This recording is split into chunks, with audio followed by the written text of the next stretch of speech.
Монгол банкны мөнгөний бодлогын хороо хуралдаж бодлогын хүүг 12% хэвээр хадгалах, тэтгэврийн зээлийн зохицуулалтад өөрчлөлт оруулах шийдвэрийг гаргалаа. Монгол банкны ерөнхийлөгч Лавсран хурлаас гарсан шийдвэрийн талаар өнөөдөр мэдээлэл өглөө. Инфляц сүүлийн 3 сарын турш сарж 2025 оны 5 дугаар сард улсын хэмжээнд 8.3, Улаанбаатар хотод 9.4%-тэй гарлаа. Инфляцийн хүйс харахад мах, гурил, зэрэг, хүнсний гол нэр төрлийн бүтээгдэхүүний үнийн өсөлт хүлээлтээс бага.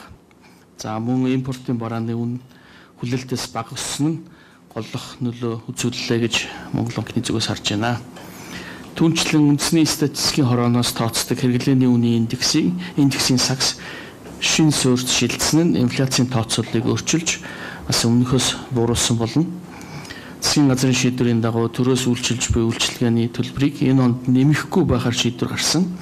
Дотоодын хүнс импортын бараа бүтээгдэхүүний үн хүлээлтээс бага гарсан зэрэгээс шалтгаалan энэ оны инфляцийн төсөөллийг Монгол банк буурууллаа. Энэхүү инфляц ирэх улирлуудад 9-10% орчимд хэлбэлзэж оны сүүлээр алгуур буурснаар 2026 оны 1-р улиралд Төв банкны зорилтод интервалд орж буурахаар ийм төсөөлөл хийгдсэн байна.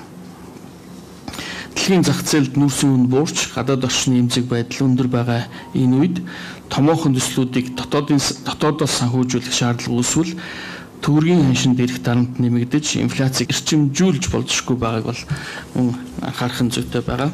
Тэтгэврийн орлого барьцаалсан зээл сүүлийн жилүүдэд турдацтай нэмэгдэж, тэтгэврийн зээлдэгчид үр төлбөрийн дарамтад санхүүгийн ачаалал өндөр байгааг харгалзан Монгол банкны мөнгөний бодлогын хороо 3 дугаар сарын ээлжид хурлаар тэтгэврийн зээлийн зохицуултыг хийх шийдвэр гарсан ч зарим зээлдэгчид шилжилтийн үеийн хүндрэл үүсэж, бодлогын арга хэмжээнд тохируулахыг заашгүй шаардлага үүссэн байна.